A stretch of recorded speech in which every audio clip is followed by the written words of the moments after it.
ఈరోజు మనం నేర్చుకోబోతున్న అంశం దేవుని నామం నిమిత్తం నిందింపబడి హింసింపబడి వారు ధన్యుడా అన్నటువంటి అంశాన్ని ఈరోజు వాక్యాల నుంచి మనం నేర్చుకోవాలంటే మత్తయి రాసిన సువార్త 5వ అధ్యాయం 11వ వచనాన్ని చదువుకుందామంటే, నా నిమిత్తము జనులు మిమ్మల్ని నిందించి హింసించి మీ మీద అబద్ధముగా చెడ్డ మాటలెల్లా పలుకునప్పుడు మీరు ధన్యులు, సంతోషించి ఆనందించుడి, పరలోకమందు మీ ఫలం అధికమగును.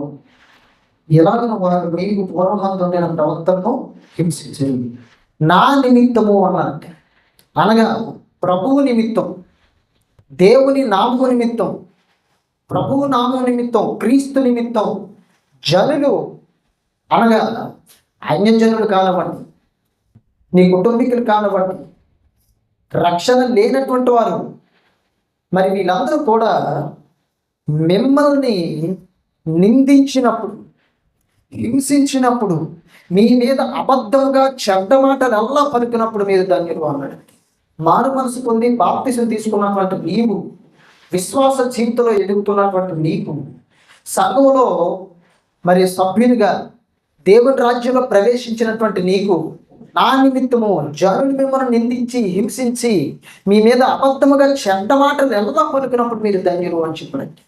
ఎప్పుడు ధన్యుడిగా ధన్యురాలుగా తీర్చబడతావు అని అంటే, ప్రభువు నువ్వు నమ్మినందుకు జనులు ఎవరైనా నిన్ను నిందిస్తే, జనులు ఎవరైనా నిన్ను హింసిస్తే, జనులు ఎవరైనా నీ మీద అబద్ధంగా చెడ్డ మాటలతో పలికితే అప్పుడు ధన్యుడు. ఒక కుటుంబం ఉందనుకోండి, ఆ కుటుంబంలో భర్త రక్షణ పొందుకొని భార్య రక్షణ పొందుకోకపోతే, లేదా భార్య రక్షణ పొందుకొని భర్త రక్షణ పొందుకోకపోతే, భార్య సంఘానికి వెళ్తుంటే భర్త ఆమెను నిందించి కొట్టి హింసించి ఆమె మీద చెడ్డ మాటలల్లా పలుకుతున్నప్పుడు ఆవిడ ఏమవుతుందో తెలుసా? ధన్యురాలు. అలాగే భర్త దేవుడు నమ్ముకున్నాడు అనుకోండి, భార్య దేవుడు నమ్ముకోలేదు అనుకోండి, భార్య ఒకవేళ భర్తని దూషిస్తూ, భర్తని నిందిస్తూ, భర్తని అవమానపరుస్తూ, భర్తని హింసిస్తూ, వేధిస్తూ, భర్త మీద చెడ్డ మాటలలో పలుకుతుందన్నప్పుడు భర్త ఏమవుతాడు? ధన్యుడు. ఇక్కడ ప్రభు అదే చెప్తున్నాడు, నా నిమిత్తము జనులు మిమ్మల్ని నిందించి హింసించి మీ మీద చెడ్డ మాటలల్లా పలికినప్పుడు మీరు ధన్యులు అన్నాడు. ఎంతకీ ప్రభువు నిమిత్తం ఎందుకు జనులు మిమ్మల్ని నిందిస్తారు, హింసిస్తారు?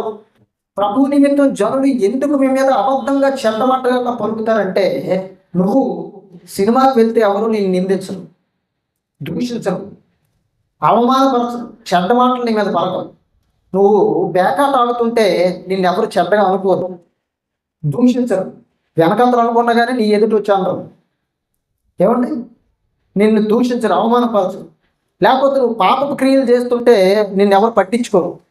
కానీ నువ్వు దేవుని నమ్మి సంఘానికి వెళ్తూ, ప్రభు కొరకు జీవిస్తూ, దేవుని వాక్యానుసారంగా బ్రతుకుతూ, వాక్యంలో ఉన్నది నువ్వు చేస్తుంటే, వాక్యానుసారంగా నువ్వు బ్రతుకుతుంటే, నీ సొంత కుటుంబీకులు నిన్ను నిందించే పరిస్థితి రావచ్చు, నీ సొంత కుటుంబీకులు నిన్ను హింసించే పరిస్థితి రావచ్చు, నీ సొంత జనులు లేదా ఇరుగువారు పొరుగువారు నీ మీద చెడ్డ మాటలల్లా పలికి నిన్ను అవమానపరిచేటువంటి పరిస్థితి రావచ్చు.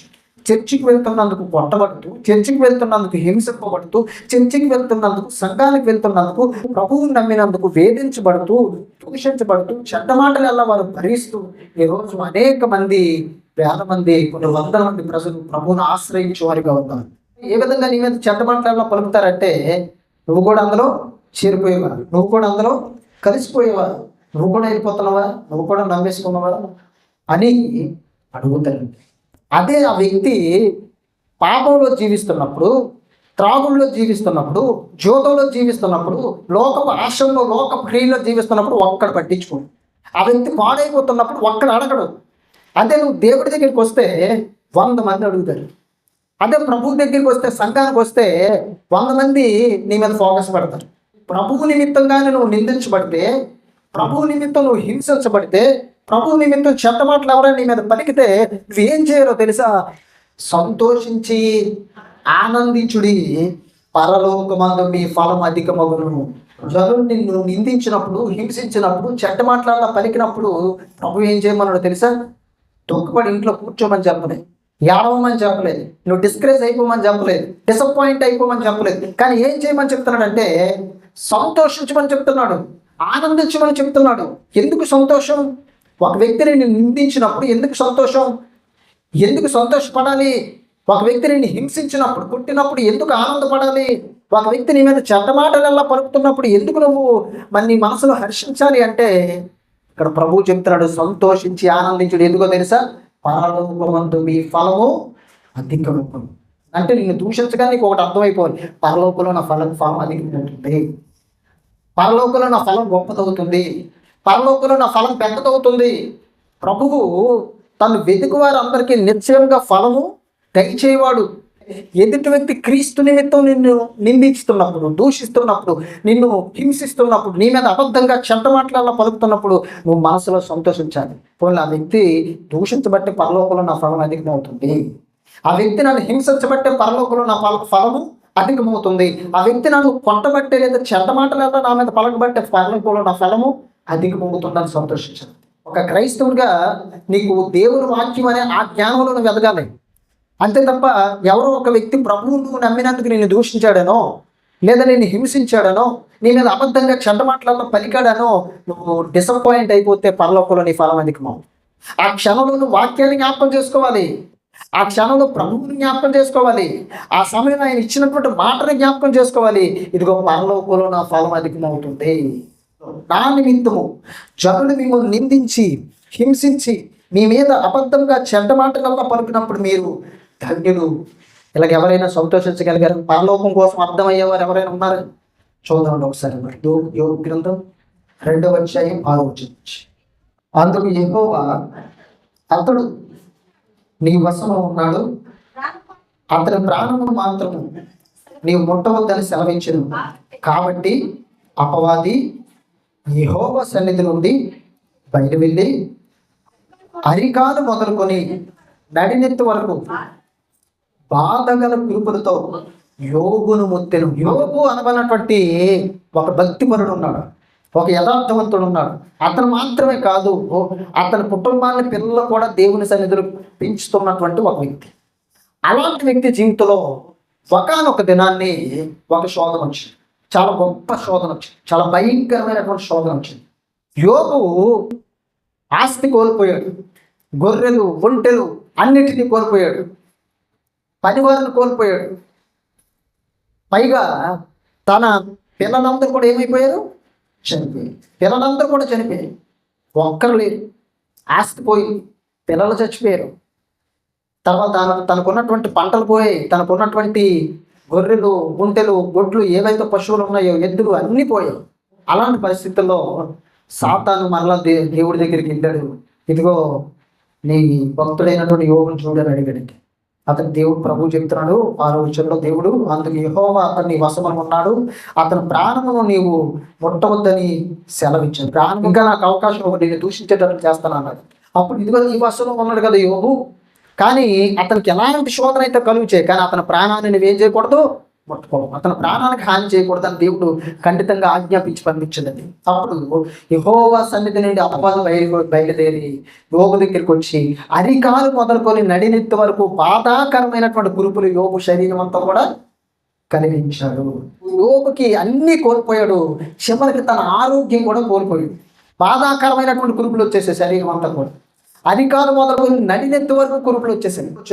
అతడు ఒళ్ళు గోక్కున్నట్టుగా చిల్లపెంక తీసుకొని బూడిదలో కూర్చుండగా తన యొక్క శరీరాన్ని గోక్కోవడానికి, ఆ కురుపుల బాధ నుండి విముక్తి పొందడానికి చిల్లపెంక తీసుకొని తన శరీరాన్ని గోక్కుంటున్నాడు అన్నది.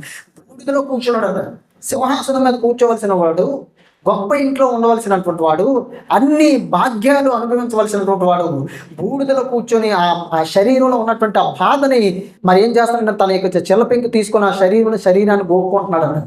అతని భార్య వచ్చి ఇంకాను యథార్థతను వదలకుందువా? ఇంకా యథార్థంగా ఉంటావా? పిల్లలు 10 మంది చచ్చిపోయారు, ఆస్తి పోయింది, అన్నీ కోల్పోయాం, ఇంకేం లేదు. పైగా ఇప్పుడు నీ ఆరోగ్యం కూడా బాగలేదు.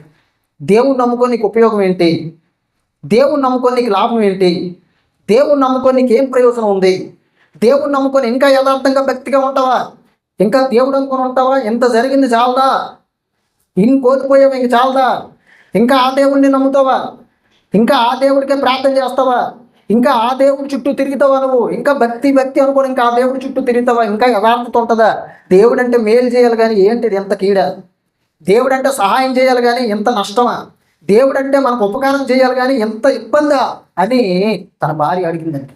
ఇప్పుడు యోబు ఏమవుతున్నాడు? దేవుడి నామం నిమిత్తం.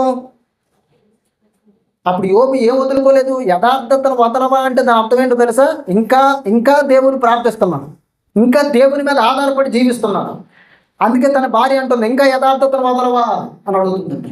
అతని భార్య వచ్చి, ఇంకను యథార్థతను వదలకుందువా, దేవుణ్ణి దూషించి మరణం కమ్మనిను. ఇంకా యథార్థం, ఇంకా భక్తి భక్తి అనుకుంటావు, ఇంకా దేవుడు దేవుడు అనుకుంటావా? దేవుని దూషించి చచ్చిపో అన్నదండి. దేవుని దూషించి చచ్చిపో. ఎవరి నిమిత్తం దూషించబడుతున్నాడు? ఎవరి నిమిత్తం నిందించబడుతున్నాడు అంటే దేవుని నిమిత్తం నిందించబడుతున్నాడు. దేవుని నిమిత్తం తన భార్య నిందలు వేస్తుంది. ఇంకా యథార్థతను వదలకుందువా, దేవుని దూషించి చచ్చిపో. ఇంకా భక్త, దేవుని దూషించి చచ్చిపో. అన్నీ పోయా కదా, ఇంకేం సుఖం నీకు? ఇంకేం మేలు ఉంది నీకు? ఇంకేం ఉపయోగం ఉంది నీకు? దేవుని దూషించి చచ్చిపో. దేవుని వదిలేసి చచ్చిపో. నువ్వు దేవుని దూషించి చచ్చిపో. దేవుని దూషించి చచ్చిపో అనే మాట మీరు చాలా జాగ్రత్తగా గమనించండి. దూషించడం అంటే అర్థం ఏంటి? తిట్టడం. దూషించడం అంటే అర్థం ఏంటండి? తిట్టడం. నోటికి ఏ మాట వస్తే ఆ మాట తిట్టడం. అది మంచి మాట, వల్గర్ మాట, ఏ మాట అయినా సరే తిట్టడం. ముఖ్యంగా తిట్టడం దాని అర్థం. అంటే దేవుణ్ణి తిట్టి నువ్వు చచ్చిపో అన్నది. ఇప్పుడు తన భార్య చేత యోబు ఏం చేయబడుతున్నాడంటే మాటలు పడుతున్నాడు, చెడ్డ మాటలు అనుభవిస్తున్నాడు, నింద అనుభవిస్తున్నాడు, దూషించబడుతున్నాడు, మాటల చేత హింసించబడుతున్నాడు. అప్పుడు యోబు ఏమన్నాడో తెలుసా? కింద చదువుతాను చూడండి. అందుకతడు, మూర్ఖురాలు మాట్లాడినట్టు నీవు మాట్లాడుచున్నావు. యోబు అంటున్నాడు, మూర్ఖురాలు మాట్లాడినట్టు నీవు మాట్లాడుతున్నావు. మూర్ఖురాలు నువ్వు, మూర్ఖురాలు మాట్లాడినట్టు మాట్లాడుతున్నావు అని చెప్తూ కింద ఏమంటున్నాడు చూడండి. మనము దేవుని వలన మేలు అనుభవించుదుమా, కీడును మనం అనుభవింప తగదా. దేవుడి దగ్గరికి వెళ్తే నువ్వు నిరంతరం మేలుడే కావాలా? నీకు కీడు వస్తే నువ్వు తట్టుకోలేవా? బాధ వస్తే నువ్వు తట్టుకోలేవా? ఇబ్బంది వస్తే నువ్వు తట్టుకోలేవా? సమస్య వస్తే నువ్వు తట్టుకోలేవా? శోధన వస్తే నువ్వు తట్టుకోలేవా? దేవుడిని నమ్మావంటే నువ్వు మేలు కోసమేనా నమ్ముతావు? ఇబ్బంది వస్తే అయితే దేవుడు కాదా? శోధన వస్తే దేవుడు కాదా? శ్రమ వస్తే దేవుడు కాదా? ఇరుకు వస్తే దేవుడు కాదా? నీకు ఆర్థికమైనటువంటి పరిస్థితులు వచ్చినప్పుడు, అనారోగ్య సంబంధమైన పరిస్థితులు వచ్చినప్పుడు దేవుడు కాదా? అంటే దేవుడు అంటే మేలు చేసేవాడే. మేలే, దేవుడి దగ్గర నుంచి మేలే మేలే మేలే నువ్వు ఎక్స్పెక్టేషన్ చేస్తావు, కానీ ఏదైనా సమయంలో నీకు మేలు జరగకపోతే దేవుడు కాదా అని ఉంటుంది. ఈ సంగతుల్లో ఏ విషయమందు యోబు నోటి మాటతోనైనాను పాపము చేయలేదు. ఇంకా యోబు జీవితాన్ని మనం ముందుకు చదివితే తన పనివాడు కూడా యోబుని కాతర చేయలేదు. తన పనివాడిని పిలిస్తే కాతర చేయకుండా వెళ్ళిపోయాడండి. స్నేహితులు దూరంగా ఉన్నారు, బంధువులు, నెలవైనటువంటి వారు, కావలసినటువంటి వారు యోబుని పట్టించుకోలేదు. దేవుని నామం నిమిత్తం నిందించబడుతూ, దూషించబడుతూ, హింసించబడుతూ, చెడ్డ మాటలన్నా పలుకుతున్నాడు. అయినా సరే వాటన్నిటిని భరిస్తున్నాడు. ఎందుకో తెలుసా? తన హృదయంలో ఆనందించి సంతోషిస్తున్నాడు. ఎందుకంటే ఇదిగో పరలోకంలో నా ఫలము అధికంగా ఉంటుంది. ఇంకొక సందర్భం కూడా చూద్దాం. అపోస్తలుల కార్యములు 11:44 నుంచి. మరుసటి విశ్రాంతి దినమున దాదాపుగా ఆ పట్టణం అంతయు దేవుని వాక్యం వినుటకు కూడి వచ్చెను. యూదులు జనసమూహములను చూచి మత్సరంతో నిండుకొని దూషించుచు పౌలు చెప్పిన వాటికి అడ్డము చెప్పిరి. అప్పుడు పౌలును బర్నబాయు ధైర్యంగా ఇట్లనిరి, దేవుని వాక్యము మొదట మీకు చెప్పుట ఆవశ్యకమే, ఆయనను మీరు దాన్ని త్రోసివేసి మిమ్మల్ని మీరే నిత్య జీవమునకు అపాత్రులుగా ఎంచుకున్నారు కనుక ఇదిగో మేము అన్యజనుల యొద్దకు వెళ్ళుచున్నాము అని చెప్పాడు. అపోస్తలుడైనటువంటి పౌలు, బర్నబా సువార్త ప్రకటించడానికి అనేక ప్రాంతాలకి, అనేక పట్టణాలకి వెళ్ళారండి. అలా వెళ్ళేటప్పుడు ఆ పట్టణస్తులు అందరూ కూడా వాక్యం వినడానికి వచ్చారండి. అంటే పౌలు, బర్నబా ఏం చెప్తారు అసలు ఆలకిద్దామని పట్టణస్తులు అందరూ కూడా వచ్చారట. 45 వచ్చింది. యూదులు జన సమూహమును చూచి మత్సరముతో నిండుకొని, ఎప్పుడైతే ఆ పట్టణం అంతా కూడా ప్రభు మాటలు ఆలకించడానికి, వాక్యాన్ని వినడానికి, దేవుని మాటలు వినడానికి ఆ పట్టణం అంతా కూడా ఎప్పుడైతే పౌలు దగ్గరికి, బర్నబా దగ్గరికి వచ్చేసారో యూదుల మనస్సులు మండిపోయాయండి. యూదులు మత్సరంతో నిండిపోయారు, కోపం పడిపోతున్నారు. అసూయ పడిపోతున్నారు. మత్సం వచ్చేసింది. ఏంటి ఎంతమంది జనసమూహాలు పౌలు దగ్గరికి వెళ్ళిపోతున్నారా? ఎంతమంది జనసమూహాలు పౌలు చెప్పిన వాక్యాన్ని వింటున్నారా? వీళ్ళందరూ మారిపోతారేమో, వీళ్ళందరూ ప్రభు దగ్గరికి వెళ్ళిపోతారేమో అని మత్సరంతో నిండిపోయి ఏం చేశారట? ఈ యొక్క యూదులు మత్సరంతో నిండుకొని దూషించుచు ఏం చేస్తున్నారట? దూషిస్తూ. అంటే ఎవరిని తిడుతున్నారు? పౌలుని తిడుతున్నారు, బర్నబాను తిడుతున్నారు. ఎందుకు తిడుతున్నారు? పౌలు హత్య చేశాడనా? దొంగతనం చేశాడనా? పాపం చేశాడనా? కాదండి. మరి ఎవరి నామం నిమిత్తం, ఎవరి నిమిత్తం పౌలు ఎక్కడ దూషించబడుతున్నాడు? దేని నిమిత్తం? సువార్త చెప్పినందుకు, వాక్యాన్ని ప్రకటిస్తున్నందుకు, దేవుని గురించి చెప్తున్నందుకు, మారు మనసు గురించి చెప్తున్నందుకు, రక్షణ గురించి చెప్తున్నందుకు, పాప క్షమాపణ గురించి చెప్తున్నందుకు, ప్రభువైన యేసుక్రీస్తు గురించి చెప్తున్నందుకు, నిత్య జీవం గురించి చెప్తున్నందుకు, అక్షయమైన శరీరం గురించి చెప్తున్నందుకు ప్రభువు నిమిత్తం పౌలు బర్నబా ఏం చేయబడుతున్నారో తెలుసా? దూషించబడుతున్నారండి. పౌలు చెప్పిన వాక్యానికి అర్థము చెబుతున్నారు. అర్థము చెప్పి పౌలు చెబుతుంటే, పౌలు వాక్యాన్ని చెప్తుంటే, దేవుని రాజ్యాన్ని గురించి చెప్తుంటే, పరలోకాన్ని గురించి చెప్తుంటే, పాపక్షమాపణ గురించి చెప్తుంటే, అక్షయమైన శరీరం గురించి చెప్తుంటే, పౌలు చెప్పిన వాక్యానికి ఏం చేస్తున్నారంటే అడ్డము చెప్పిరి. సువార్తను ఆటంకపరిచారు, సభని ఆటంకపరిచారు. అన్ని వేల మంది ముందు ఆ పట్టణం అంతా కూడుకొని వచ్చిందంటే ఎన్ని వందల మంది, ఎన్ని వేల మంది ఉంటారు మీరు జాగ్రత్తగా గమనించండి. మరి అన్ని వేల మంది ముందు పౌలుని నోటికొచ్చినట్టు తిట్టారు, బర్నబాని నోటికొచ్చినట్టు తిట్టారు. ఎందుకు అది అంత కూడా భరించారు? ఎవరి కోసం భరించారో తెలుసా? పౌలు బర్నబా క్రీస్తు కోసం, దేవుని కోసం, సువార్త కోసం వాటన్నిటినీ భరించారండి. ఆ దోషాలన్నీ కూడా భరించారు. తిరిగి దూషించలేదు వీళ్ళు, తిరిగి తింటలేదు వాళ్ళు. పైగా సువార్త చెప్పితే అడ్డము చెప్పిరి. సువార్త చెప్తుంటే ఆటంకపరిచేశారు, అడ్డం చెప్పారు. మీరు ఇక్కడ చెప్పకూడదు ఈ మాటలు అని చెప్పారు. క్రీస్తుని గురించి ప్రకటించొద్దని చెప్పారు. అడ్డం చెప్పారటండి, ఆటంకపరిచారు, అడ్డం చెప్పారట. అప్పుడు పరిస్థితి ఎలా ఉంటుందో ఒకసారి ఆలోచించేయండి. అన్ని వేల ముందు నోటుకొచ్చిన మాటలన్నీ కూడా పౌరుని తెలుతుంటే, నోటుకొచ్చినటువంటి మాటలన్నింటినీ కూడా బర్నబాను తెలుతుంటే, వాక్యాన్ని ప్రకటిస్తుంటే వచ్చే అడ్డం చెబుతుంటే ఎంత గందరగోళంగా ఉంటుంది పరిస్థితి మీరు అర్థం చేసుకోండి. 46వ వచనంలో అప్పుడు పౌలును బర్నబాయు ధైర్యముగా ఇట్లనిరి, దేవుని వాక్యం మొదట మీకు చెప్పట ఆవశ్యకమే. ఇదిగో దేవుని వాక్యం అసలు నిజంగా చెప్పాలంటే మీకే చెప్పాలి ఫస్ట్, యూదులకే రక్షణ రావాలి ఫస్ట్. కానీ మీరు ఏం చేశారు? మీరు దాన్ని త్రోసివేసి మిమ్మల్ని మీరే నిత్య జీవమునకు అపాత్రులుగా ఎంచుకున్నారు. యూదులు ఏం చేశారో తెలుసండి? ఈ రక్షణ మాకొద్దు, ప్రభువు మాటలు మాకొద్దు, క్రీస్తు మాకొద్దు, సువార్త మాకొద్దు, మాకు పాత నిబంధనే కావాలి అని కోరుకున్నారండి. మాకు మోషేయే గొప్పోడు అని కోరుకున్నారండి. మాకు పాత నిబంధనే ప్రామాణికం అని కోరుకున్నారండి. ప్రభు వద్దు, మాకు యేసు గురించి మాకు చెప్పొద్దు, సువార్త చెప్పొద్దు, ఆయన కోసం మాకు అవసరం లేదు అని చెప్పితే, తృణీకరిస్తే, రక్షణను తృణీకరిస్తే పౌరు ఏమన్నాడు తెలుసా? అసలు సువార్త వాక్యం మరి పరలోక రాజ్యం ఫస్ట్ మీకే, కానీ మీరు ఏం చేశారు? దాన్ని త్రోసేసుకున్నారు. మీకు అవసరం లేదనేసుకున్నారు. నిత్య జీవానికి మిమ్మల్ని మీరు ఎలా మార్చుకున్నారో తెలుసా? అపాత్రులుగా. అంటే యోగ్యత లేదు ఇంకా మీకు, మీరు పాత్రులు కాదు, అపాత్రులుగా మార్చుకున్నారు. మీకు అవకాశం లేదు, ఇంకా ఛాన్స్ పోగొట్టేసుకున్నారు మీరు.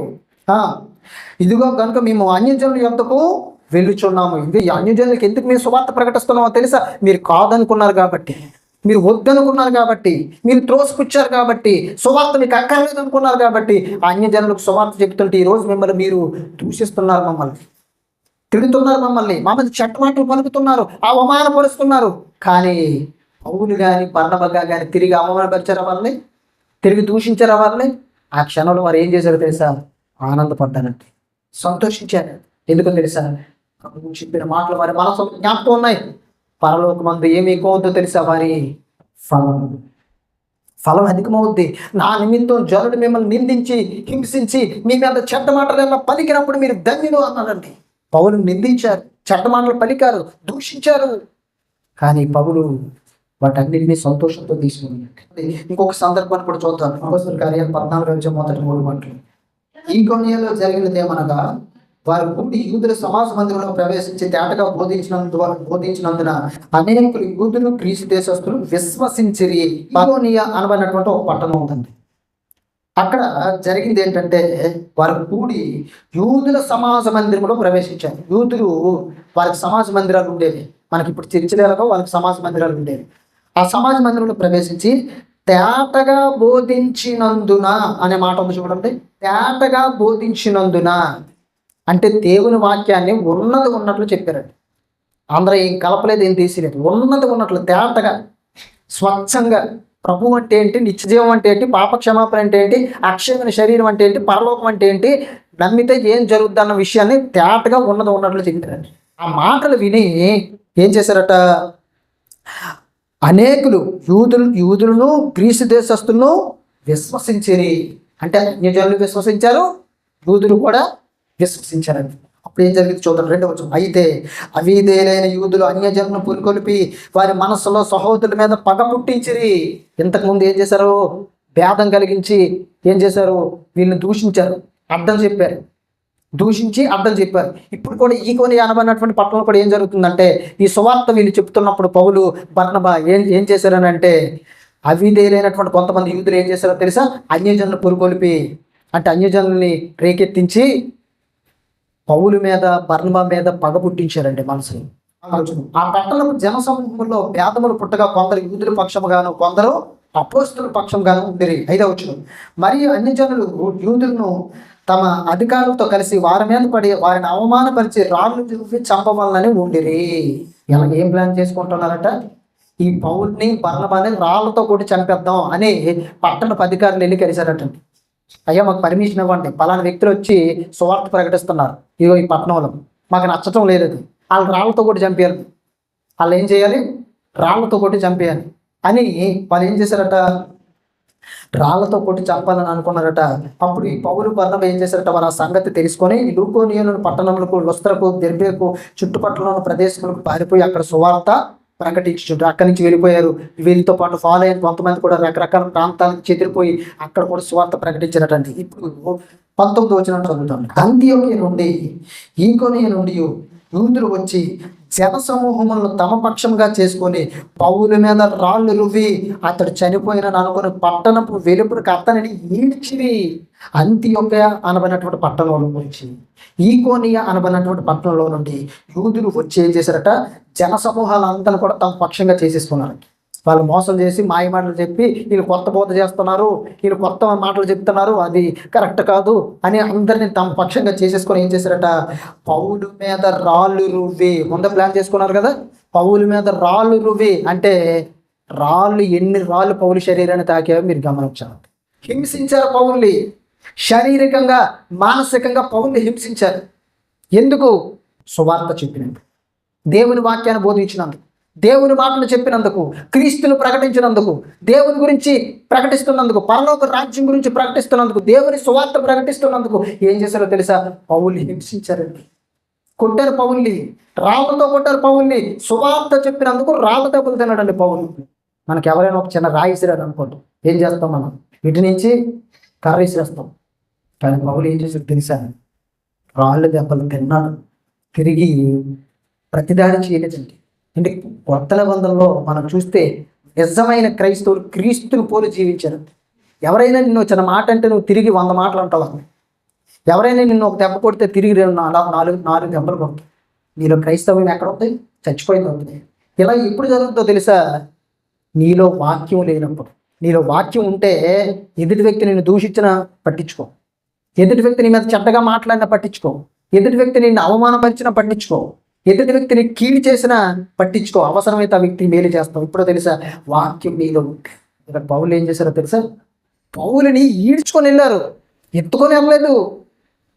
రోడ్లు వెంబడి, వీధులు వెంబడి రక్తం కారుతుంటే మూర్చపడిపోయి చచ్చిపోయాడు అనేసుకున్నారు. అయిపోయింది పౌలు అంటే శుభ్ర రాళ్ళతో కొట్టారు, ఎక్కడికక్కడ రక్తం కారిపోతుంది, పడిపోయాడు, అయిపోయాడు అనేసుకున్నారు. ఒక కుక్క చచ్చిపోతే ఏ విధంగా మనం ఈడ్చుకెళ్తామో పౌలుని వీధులు వెంబడే ఈడ్చుకెళ్ళారు. దేవుని కొరకు బ్రతికే నిజమైన క్రైస్తవులు. 20వ వచనం. అయితే శిష్యులు అతని చుట్టూ నిలిచి ఉండగా అతడు లేచి పట్టణంలో ప్రవేశించి మర్నాడు బర్నబాతో కూడా దెర్బేకు బయలుదేరి పోయాను. వారు ఆ పట్టణంలో సువార్త ప్రకటించి అనేకులు శిష్యులుగా చేసిన తర్వాత లుస్త్రకు, ఈకొనియకు, అంతియోకుకు తిరిగి వచ్చి, నేను ఇన్ని దెబ్బలు తిన్నా, మరి ఈడ్చుకొని వీధుల వెంబడి వెళ్ళిపోయినా పౌల్ని మరలా సువార్త ప్రకటించడం ఆపలేదండి. దేవుని కోసం చెప్పడం ఆపలేదు, దేవుని మాటలు చెప్పడం ఆపలేదు. దేవుని నామం నిమిత్తం హింసించబడినా కొట్టబడిన చట్టమాటలల్లా మరి పౌలు పడిన బర్నబా పడిన వారు దూషించబడిన ఏం చేయలేదంటే ప్రభువు నామ నిమిత్తం సంతోషించారండి, ఆనందించారు. ఎందుకంటే పరలోకంలో మా ఫలం గొప్పదవుతుందని అనే ఆలోచన వారికి తెలిసింది. దేవుని మాటలు వారి మనసులో జ్ఞాపకం ఉన్నాయి, ప్రభువు చెప్పినటువంటి మాటలు వారి మనసులో జ్ఞాపకం ఉన్నాయి. ఈరోజు ప్రభువు నిమిత్తం, ఆయన నామం నిమిత్తం మనం దూషించబడితే, హింసించబడితే, కొట్టబడితే, చెడ్డ మాటలలో ఆయన నామం నిమిత్తం మనం పొందితేనే పరలోకంలో మన ఫలం అధికమవుతుంది. కాబట్టి మనం సంతోషించి ఆనందించాలన్న ఆలోచన వారి మనసులో ఉండిపోయింది. వాక్యం వారి మనసులో ఉండిపోయింది. యోగుని చూస్తే యోగు కూడా అలాగే చేశాడు. అపోస్తలుడైన పౌలు బర్నబా కూడా అలాగే చేశాడు. కాబట్టి క్రీస్తు నామం నిమిత్తం నువ్వు దూషించబడుతున్నప్పుడు, ద్వేషించబడుతున్నప్పుడు నువ్వు కూడా అలాగే చేయాలి. ఏంటి యుగాలు ఈ చిన్న జీవిత కాలంలో నువ్వు ప్రభువు కొరకు జీవించే యుగాలు ప్రభువుతో పాటు ఉంటావా? ఈ చిన్న జీవిత కాలంలో, ఈ 50-60 సంవత్సరాల జీవిత కాలంలో నీకు శ్రమ, ఇబ్బంది, శోధన, కష్టం, నష్టం వచ్చిందని విశ్వాస జీవితాన్ని కోల్పోయి, లేకపోతే అన్యజనులు వచ్చి లేదా నీ కుటుంబీకులు వచ్చి నేను దూషించారని, ప్రభువు నామం నిమిత్తం నిన్ను నిందించారని, విశ్వాసాన్ని, నీ భక్తి జీవితాన్ని కోల్పోయి, నీ ప్రార్థన జీవితాన్ని కోల్పోయి, నీ భక్తి జీవితాన్ని కోల్పోయి, విశ్వాసంలో పడిపోయి, వాక్యంలో పడిపోయి, ప్రార్థనలో పడిపోయి, దేవుని సన్నిధికి దూరం అయిపోయి, పరలోకాన్ని పోగొట్టుకొని నిత్య నరకంలోకి వెళ్ళిపోయి అక్కడ అగ్ని ఆరదు, పురుగు చావదు. ఏంటి అక్కడ చావుండదు, అక్కడ చావుండదు. కాకపోతే రెండింటికి తేడా ఏంటంటే ఇక్కడ యుగాలు కాలుతావు, అక్కడ యుగాలు ప్రభువుతో పాటు సంతోషిస్తావు. అపోస్తలుడైన పౌలు, బర్నబా వీళ్ళందరూ ప్రభు నామముతో రాళ్లతో కొట్టబడి, దూషించబడి, ద్వేషించబడి, తింటబడి, హింసించబడి వాటన్నింటినీ ఎందుకు భరించారో తెలుసా? ఈ రోజు ప్రభువు నిమిత్తం మనం వీటిని భరిస్తేనే పరలోకంలో మన ఫలం ఏమవుతుంది? అధికమైపోతుంది. దేవుడు చాలా మంది ప్రవక్తల్ని తన పిల్లల దగ్గరికి పంపిస్తే రాళ్లతో కొంతమందిని కుట్టారు, హింసించారు, చంపేశారు, వారి రక్తం కళ్ళ చూశారండి. కాబట్టి దేవుని నామం నిమిత్తం నువ్వు హింసించబడి, కొట్టబడి, నీ మీద చెడ్డ మాటలలో పలుకుతున్నప్పుడు నువ్వు ధన్యుడు అని. అదే నీ యొక్క క్రియను బట్టి లేదా నీ యొక్క పనులు బట్టి, నువ్వు చేసి నీ నడవడిక బట్టి ఎవరైనా నిన్ను దూషించారనుకోండి, నిన్ను ద్వేషించారనుకోండి, నీ మీద చెడ్డ మాటలలో పలికారనుకోండి, దీనికి దానికి అసలు సంబంధమే ఉండదు. అర్థమైందని నేను చెప్పిన మాట. ప్రభువు నామం నిమిత్తం నువ్వు నిందించబడి, దూషించబడి, లేదా వెలివేయబడి, కొట్టబడి, లేదా చెడ్డ మాటలల్లో నీ మీద పలికితే నువ్వు ధన్యుడివి, పరలోకంలో నీ ఫలం అధికమవుతుంది. అదే నీ సొంత ప్రవర్తన బట్టి, నీ క్రియను బట్టి ఎవరో నిన్ను కొట్టారనుకో, నిన్ను దూషించారనుకో, నిన్ను వేధించారనుకో, నీ మీద చెడ్డ మాటలలో పలికారనుకో, ప్రభువుకి దానికి ఎటువంటి సంబంధం కూడా.